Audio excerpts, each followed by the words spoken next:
Cinema शौकीन सबका स्वागत करता है। आज हम बात करने वाले हैं रेड स्पैरो के बारे में। ये कहानी है एक लड़की की जिसे एक जासूस बनना है, मगर इस लड़की को पता नहीं कि जासूस बनने के लिए किस नर्क से होकर के गुजरना पड़ता है। कहानी की शुरुआत होती है और हमारे सामने रशिया का दृश्य आता है। यहाँ पर हम एक लड़की को देखते हैं जिसका नाम है डोमिनिका। डोमिनिका एक कमाल की डांसर है। उसके डांस फॉर्म का नाम है बैलेरीना। सारे लोग उसकी परफॉर्मेंस देखने के लिए आते हैं। डोमिनिका के पास कमाई का और कोई जरिया नहीं है। वो डांस करके पैसा कमाती है और उसी से अपना घर चलाती है। डोमिनिका के अलावा उसके परिवार में उसकी माँ है और उसके साथ साथ उसके एक अंकल भी हैं जिसका नाम है इवान। इवान एक सीक्रेट एजेंसी के लिए काम करता है। उसके पास बहुत पैसे हैं, फिर भी कभी भी उसने डोमिनिका के परिवार की मदद नहीं की। एक दिन जब डोमिनिका की परफॉर्मेंस होने वाली होती है तो उससे मिलने के लिए इवान आता है। इवान के साथ यहाँ पर उसका एक साथी भी है जिसका नाम है दिमित्री। दिमित्री जैसे ही डोमिनिका को देखता है वो उसकी खूबसूरती से मंत्र मुग्ध हो जाता है, मगर डोमिनिका के पास वक्त नहीं है कि वो इनसे बात कर सके। वो चली जाती है परफॉर्मेंस के लिए, मगर आज कुछ ऐसा होता है जिसे देखने के बाद सारे लोगों का दिल दहल जाता है। डोमिनिका के पार्टनर का पैर पड़ जाता है उसके पैर पे, जिसके कारण उसका पूरा पैर टूट चुका है। जल्दी से लोग उसे लेकर के जाते हैं हॉस्पिटल में। सर्जरी करने के बाद डॉक्टर कहता है कि अब तुम पूरी जिंदगी डांस नहीं कर पाओगी, तुम्हारा पैर पूरी तरीके से फ्रैक्चर हो चुका है। इस चीज को देखने के बाद वो फूट फूट कर रोने लगती है, क्योंकि अब उसे पता भी नहीं कि वो जिंदगी में क्या करेगी, उसका घर कैसे चलेगा। थोड़े समय के बाद जब वो डिस्चार्ज होती है तब इवान उससे मिलने आता है और कहता है कि अब तुम कैसी हो। डोमिनिका कहती है कि उस एक्सीडेंट ने मेरी जिंदगी बर्बाद कर दी। इस बात को सुनते ही इवान कहता है कि एक्सीडेंट जैसा कुछ नहीं होता।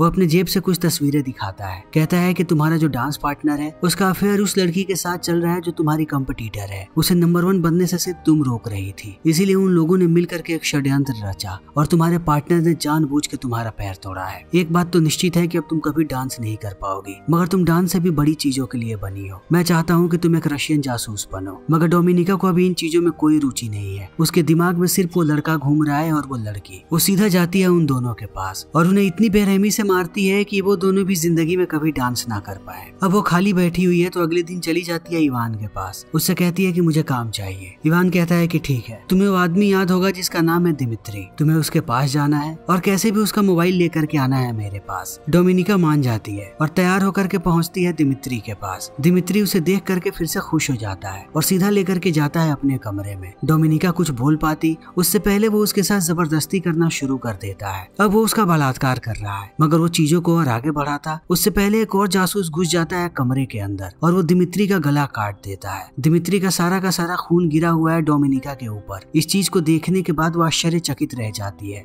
अब वो बिल्कुल भी अपने सेंसेस में नहीं है कि उसे क्या करना चाहिए। तब वो जासूस उसे सीधा लेकर के आता है अपने हेडक्वार्टर पे। डोमिनिका इवान पे भड़क जाती है और कहती है कि तुमने मुझे बेवकूफ बनाया और एक चारे की तरह इस्तेमाल किया। तुम्हें पता था कि वहाँ पर क्या होने वाला है। तुम्हें कभी भी उसका सिर्फ फोन नहीं चाहिए था। तुम चाहते थे कि मैं उसे कमरे में लेकर के आऊं, उसके बाद तुम्हारा जासूस उसे मार दे। इवान कहता है कि हाँ, यही प्लान था। वो डोमिनिका को बताता है कि उनकी एजेंसी का नाम है SMR। वो एक सीक्रेट एजेंसी है और सारे के सारे यहाँ पर जासूस काम करते हैं रशियन गवर्नमेंट के लिए। वो डोमिनिका को कहता है कि अब तुम्हारे पास 2 ऑप्शन है। पहला ऑप्शन ये है कि अब तुम भी SMR का हिस्सा बन जाओ। हम तुम्हें जासूस बनने की ट्रेनिंग देंगे और तुम हमारे साथ ही काम करोगी। तुम्हें अच्छे खासे पैसे मिलेंगे और तुम एक बेहतर जिंदगी बिता पाओगी। और अगर तुमने इसके लिए मना किया तो दूसरा ऑप्शन ये है कि हमें तुम्हें मारना पड़ेगा, क्योंकि मिशन के दौरान तुम्हें पता लग गया है कि हम कौन हैं और तुम हमारे हेडक्वार्टर तक भी आ गई हो। हम कभी किसी भी आई विटनेस को नहीं छोड़ते। अब फैसला तुम्हारा है कि तुम्हें क्या करना है। डोमिनिका सोच में पड़ जाती है। तभी दूसरी तरफ हम एक CIA के एजेंट को देखते हैं जिसका नाम है नथानियल नैश। नथानियल अपने खबरी से मिलने आया होता है। वो जैसे एक लिफाफा उसके हाथ में देता है, पुलिस वाले यहाँ पर आ जाते हैं। उन्हें लगता है कि ये लोग नशे का व्यापार कर रहे हैं। वो पीछा करना शुरू कर देते हैं उस खबरी का। तब अपने खबरी को बचाने के लिए नथानियल एक गोली चलाता है। पुलिस वालों का ध्यान अब उस पे आ चुका है। वो भाग रहा है और पुलिस वाले उसे पकड़ रहे हैं। अंत में वो उसे पकड़ भी लेते हैं, लेकिन कोई भी पकड़ के नथानियल को नहीं रख सकता, क्योंकि उसके पास डिप्लोमेट इम्यूनिटी है। उल्टा उसे डिपोर्ट कर दिया जाता है। तब नथानियल सीधा पहुंचता है बुदापेस्ट और वहां जाकर के कोशिश करने लगता है कि अपने खबरी से वो बात कर सके। उसका खबरी रशियन SMR ग्रुप के लिए काम करता है और उन्हें जानकारी चाहिए कि आखिर इनके बीच में क्या चल रहा है। तभी हम इवान को देखते हैं जो अपने बॉस कर्नल के साथ बैठा होता है और ये लोग उस फुटेज को देख रहे होते हैं जब पकड़ा गया था नथानियल। नथानियल को देखने के बाद ये लोग समझ जाते हैं कि ये आदमी एक CIA एजेंट है जो कि रशिया में आया हुआ था। कर्नल के साथ साथ यहाँ पर एक और एजेंट है जिसका नाम है व्लादिमीर। क्लिप को देखने के बाद ये लोग समझ जाते हैं कि नथानियल किसी को बचा रहा है और वो उसका खबरी हो सकता है और वो खबरी हो ना हो इनकी एजेंसी में काम करता है। अब ये तीनों लोग परेशान हैं। अब एक नए मिशन की शुरुआत करते हैं ताकि कैसे भी ये लोग किसी को भेज सके नथानियल के पास। तब इन्हें पता लग सकेगा कि इनकी एजेंसी में वो गद्दार कौन है। दूसरी तरफ डोमिनिका ने अब मन बना लिया है कि वो एक जासूस बनेगी। फिर उसे भेज दिया जाता है ट्रेनिंग के लिए। स्कूल का नाम है स्पैरो स्कूल। यहाँ पर लड़कियों को ट्रेनिंग दी जाती है और पहले दिन से उन्हें बताया जाता है कि तुम्हारा सबसे बड़ा हथियार तुम्हारा शरीर ही है, क्योंकि तुम्हारे ज्यादातर टारगेट मर्द होने वाले हैं और अगर तुमने अपने शरीर का ठीक से इस्तेमाल किया तो मर्द तुम्हारी हर एक बात को सुनेंगे। तुम्हें इस बात को गांठ बांध करके रखना है कि ये शरीर अब तुम्हारा नहीं है, ये शरीर अब सरकार का हो चुका है। इसके साथ जो कुछ भी होगा तुम्हें कोई भी आपत्ति नहीं होनी चाहिए। क्लास के दौरान इन्हें हर रोज नई नई चीजें सिखाई जाती है और बताया जाता है कि कैसे रिझाना है अपनी खूबसूरती का इस्तेमाल करके। बार बार डोमिनिका को बोला जाता है कपड़े उतारने के लिए, मगर वो कपड़े नहीं उतारती तब उसे बार बार डांट पड़ती है। सबको लगता है कि वो कमजोर है। तब एक दिन डोमिनिका निश्चय करती है कि वो दिखाएगी सबको कि वो मर्दों को किस कदर रिझा सकती है। एक क्लास के दौरान वो अपने कपड़े उतारती है और एक एक करके सारे मर्दों को रिझाना शुरू कर देती है। कोई भी उससे वंचित नहीं है। वो सबकी बुराई भी करती है, जिस चीज को देखने के बाद सारे उस पर भड़क जाते हैं कि उसे ऐसा नहीं करना चाहिए था। मगर इस क्लिप को व्लादिमीर ने भी देखा है। वो समझ चुका है कि इस लड़की के अंदर आग है और ये लड़की बहुत ही अलग है, ये जो चाहे वो कर सकती है। तब व्लादिमीर डोमिनिका से बात करता है और उसे कहता है कि मैं तुम्हें एक मिशन पे भेजना चाहता हूँ बुदापेस्ट। नथानियल अभी बुदापेस्ट में ही है। डोमिनिका भी यही चाहती थी। वो मना नहीं करती और पहुंच जाती है बुदापेस्ट। बुदापेस्ट में उसकी मुलाकात होती है एक और लड़की से जिसका नाम है मार्टा। वो अब उसी के साथ रहने वाली है। अगले दिन वो जाकर के मिलती है मैक्सिम नाम के एजेंट से, जो उसे सारी जानकारियां देने वाला है नथानियल के बारे में। वो उसका पूरा दिनचर्या बताता है और कहता है कि वो रोज स्विमिंग के लिए आता है। तुम्हें वहीं से उसका पीछा करना शुरू करना है और अपनी तरफ आकर्षित करना है। अगले ही दिन वहाँ पे डोमिनिका पहुंच जाती है। डोमिनिका की खूबसूरती देखने के बाद वो भी अपने आप को नहीं रोक पाता और कुछ दिनों के बाद आकर के बात करता है उससे। मगर नथानियल एक बेहतरीन CIA एजेंट है। बातों ही बातों में उसे समझ में आ जाता है कि डोमिनिका एक रशियन एजेंट है। तब वो अपनी पूरी रिसर्च करता है और रिसर्च के दौरान उसे पता लग जाता है कि शायद ये लड़की उसके ही पीछे आई हुई है। तब भी वो मिलते रहता है डोमिनिका से, मगर पूरा ख्याल रखता है कि उसे बिल्कुल भी शक ना हो या उसे कोई भी जानकारी ना मिले। एक दिन जब मार्टा घर पे नहीं होती है तब डोमिनिका उसके पूरे घर की तलाशी लेती है। तब उसे पता लगता है कि मार्टा मिल रही है यूएस सेनेटर के असिस्टेंट से, ताकि यूएस सेनेटर के बारे में वो सारी की सारी जानकारियों को हासिल कर सके। सेनेटर के असिस्टेंट का नाम है स्टेफनी बाउचर और जल्दी ही मार्टा स्टेफनी से मिलने वाली है लंदन में। तभी इवान आता है डोमिनिका के पास और उससे कहता है कि तुम्हारे मिशन में बहुत वक्त लग रहा है, इतना वक्त नहीं लगना चाहिए, जल्दी से जानकारियों को हासिल करो, आखिर तुम कर क्या रही हो। तब डोमिनिका अपनी जान बचाने के लिए कहती है कि मैं मार्था की मदद कर रही हूँ। वो लंदन जाकर के मिलने वाली है स्टेफनी बाउचर से। तब इवान गुस्सा हो जाता है और कहता है कि वो मार्टा का मिशन है, तुम्हें उसमें कुछ भी नहीं करना चाहिए था। अगर तुमने दोबारा कुछ ऐसा किया तब तुम्हें पता भी नहीं है कि इसका परिणाम क्या हो सकता है। ये रशियन एजेंसी है, ये किसी को माफ नहीं करती। इतना कहने के बाद वो चला जाता है, मगर वो अपनी एजेंसी को पूरी बात बता देता है कि यहाँ पर क्या हुआ है। खबर मिलते ही एजेंसी वाले सर्गी को भेजते हैं। ये वही एजेंट है जिसने दिमित्री को मारा था। वो सीधा आता है मार्टा के पास, पहले उसे टॉर्चर करता है फिर मार देता है, क्योंकि उसने अपने मिशन की प्राइवेसी नहीं रखी और उसके बारे में डोमिनिका को बता दिया।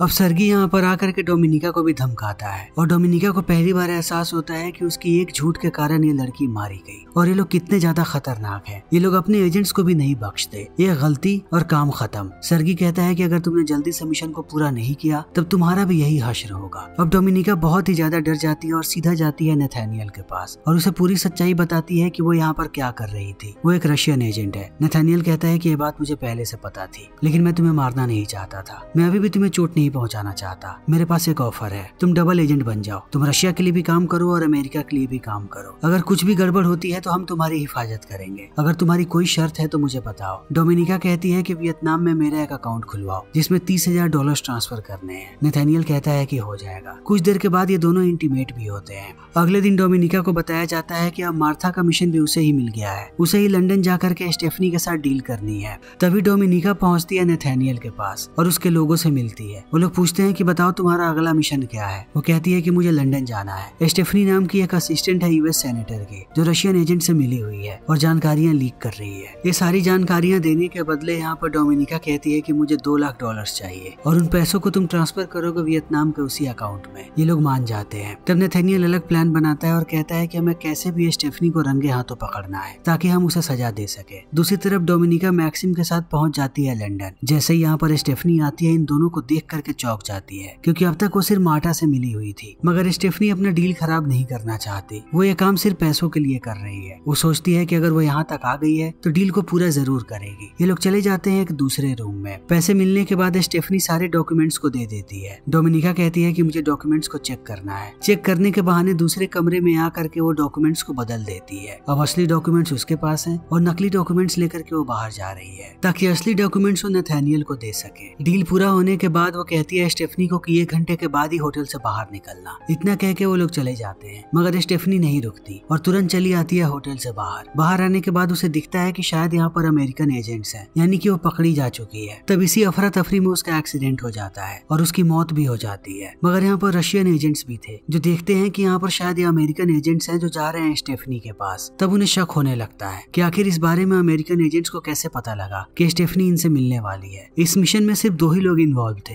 एक मैक्सिम और दूसरी डोमिनिका, यानी इन्हीं दोनों में से कोई गद्दार है। डोमिनिका ने बहुत सोच समझ के स्टेफनी को कहा था कि वो 1 घंटे के बाद आए होटल से बाहर, क्योंकि उसे ये बात पता थी कि 1 घंटे में सारे के सारे एजेंट्स चले जाएंगे, तब वो आसानी से बाहर आ सकती है। मगर स्टेफनी नहीं रुकी, वो बाहर आई और अब सब कुछ गड़बड़ हो चुका है। ये दोनों एयरपोर्ट पहुंचते हैं ताकि यहाँ से बुदापेस्ट निकल सके, मगर अब रशियंस इन्हें कहीं भी नहीं जाने देंगे। वो वापस इन्हें लेकर के जाते हैं रशिया और हर तरीके का टॉर्चर इनके ऊपर करते हैं। बार बार एक ही सवाल पूछते हैं कि बताओ तुम लोगों ने धोखा क्यों दिया। वो चाहते हैं कि 2 में से कोई एक गुनाहों को कबूल कर ले, मगर कोई कुछ नहीं बोलता। अंत में मैक्सिम इस टॉर्चर को नहीं झेल पाता और उसकी मौत हो जाती है। सिर्फ डोमिनिका जिंदा बची है, उसे हर रोज टॉर्चर किया जा रहा है। तब इवान आकर के उससे मिलता है। डोमिनिका कहती है कि मैंने किसी को कोई जानकारी नहीं दी, मुझे यहाँ पर रख करके सिर्फ हम लोग वक्त खराब कर रहे हैं। तुम्हें ये बात पता होनी चाहिए कि मैं नथानियल के कितने करीब हूँ, बस मुझे कुछ दिन और चाहिए, वो उस खबरी का नाम बता देगा। मुझे कैसे भी उस मिशन को पूरा करना है, तुम लोग बेकार मेरे ऊपर शक कर रहे हो। इन बातों को सुनने के बाद इवान भी इस बारे में सोचता है कि वो मिशन इनके लिए ज्यादा इम्पोर्टेंट है। तब छोड़ दिया जाता है डोमिनिका को कि वो बुदापेस्ट चली जाए, मगर बुदापेस्ट जाने से पहले वो आती है इवान के घर पे और उसे सेड्यूस करने लगती है, यानी अपने ही अंकल को। इवान को समझ में नहीं आता कि डोमिनिका यहाँ पर क्यों आई है। अब वो वापस चली आती है बुदापेस्ट। जैसे ही उसे नथानियल देखता है उसे दया आ जाती है। वो डोमिनिका की हालत को देख करके समझ जाता है कि इसे बड़ी ही बेरहमी से टॉर्चर किया गया है। रात में जब ये दोनों एक साथ होते हैं तब डोमिनिका उससे पूछती है कि मुझे उस खबरी का नाम बताओ। नथानियल कहता है कि मैं ऐसा नहीं कर सकता। तब ये दोनों फिर से इंटीमेट होते हैं और सो जाते हैं। मगर आधी रात में यहाँ पर सर्गी आता है। उसने अब नथानियल को पकड़ लिया है और बड़ी ही बेरहमी से टॉर्चर कर रहा है। जैसे ही डोमिनिका इस चीज को देखती है वो डर जाती है, उसे समझ में नहीं आता कि वो क्या करे। तब वो भी जाकर के नथानियल को टॉर्चर करने लगती है। एक वक्त के बाद ये मामला बहुत खराब हो जाता है। सर्गी मारने लगता है डोमिनिका को भी। तब डोमिनिका अपने हाथों से मारती है सर्गी को। अब उसने रशिया के सबसे बेहतरीन एजेंट को मार दिया है, मगर इन दोनों की हालत बहुत ही ज्यादा खराब है। इन्हें तुरंत हॉस्पिटलाइज किया जाता है। अब पूरी एजेंसी में तनातनी का माहौल है क्योंकि उनके सबसे बेहतरीन एजेंट को बुदापेस्ट में मार दिया गया।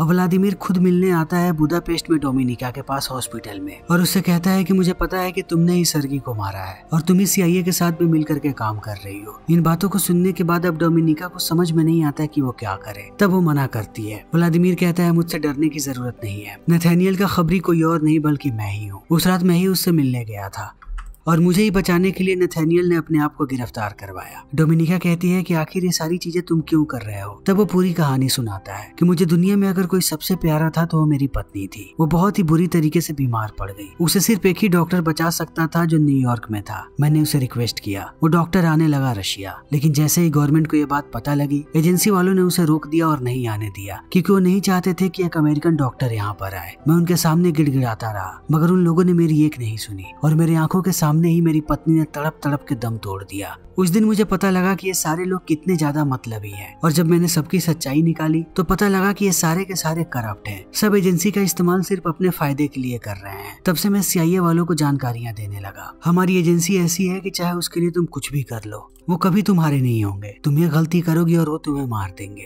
अगर इस एजेंसी में कोई सबसे ज्यादा करप्ट है तो वो तुम्हारे अंकल इवान है। तुम्हारे साथ जितनी भी चीजें हुई हैं वो सब कुछ इवान ने करवाया है, यहाँ तक कि तुम्हारे पैर का एक्सीडेंट भी। इवान के पास बहुत पैसे थे, फिर भी उसने कभी भी तुम्हारे परिवार की मदद नहीं की। जब उसने देखा कि तुम बहुत खूबसूरत हो और तुम्हारा इस्तेमाल करके वो अपने मिशन को पूरा कर सकता है, तब वो तुम्हारे पीछे आया और उसने तुम्हें जासूस बनाया। तुम्हें अब तक जितनी बार भी टॉर्चर किया गया है वो सब कुछ इवान ने खुद करवाया है। आगे वो तुम्हारी जान लेने से भी नहीं कतराएगा। थोड़ी देर के बाद वो कहता है कि एजेंसी को सच्चाई बता दो कि मैं ही वो जासूस हूँ, फिर वो मुझे मार देंगे। मैं ऐसे भी बूढ़ा हो चुका हूँ, मैं कुछ समय में मर जाऊंगा, लेकिन तुमने अगर सच्चाई बताई और फिर उन लोगों ने मुझे मारा तब वो तुम्हें मेरा पद दे देंगे और तुम ऐसे ही मिलकर के डबल एजेंट का काम करती रहोगी। इन बातों को सुनने के बाद डोमिनिका रोती है क्योंकि वो नहीं चाहती कि व्लादिमीर ऐसे फंसे। फिर भी उसे कैसे भी डिसीजन लेना है। वो एजेंसी को पूरी बात बता देती है। जैसे ही नथानियल को ये बात पता लगती है वो आश्चर्यचकित रह जाता है कि अब तक वो व्लादिमीर को बचाने की कोशिश कर रहा था, मगर डोमिनिका ने सारी चीजों को खराब कर दिया। अब उसे बुलाया जाता है एयरपोर्ट पे ताकि उसके सामने ही मार दिया जाए गद्दार को। जब ये लोग गद्दार को सामने लेकर के आते हैं तब हमें पता लगता है कि डोमिनिका ने बहुत बड़ा गेम खेला है। उसने एजेंसी को व्लादिमीर का नहीं बल्कि इवान का नाम बताया है। जब से वो यहाँ पर आई थी वो इवान को फंसा रही थी। वियतनाम के जिस अकाउंट में वो पैसे डलवा रही थी वो अकाउंट किसी और के नहीं बल्कि इवान के ही नाम पर था। जब वो इवान के घर पे उसे सेड्यूस करने गई थी तब उसने नथानियल के फिंगरप्रिंट्स को हर जगह फ्रेम कर दिया था ताकि जब वो ये सच्चाई बताए तब रशियन गवर्नमेंट को सारे के सारे सबूत इवान के खिलाफ मिले। और अब सारे के सारे सबूत यही इशारा कर रहे हैं कि इवान ही वो गद्दार है। रशियन एजेंट्स उसे वहीं पर मार गिराते हैं। डोमिनिका अब एक हीरो बन चुकी है। उसे अवार्ड से सम्मानित किया जाता है कि उसने इतने बड़े षड्यंत्र का पर्दाफाश किया।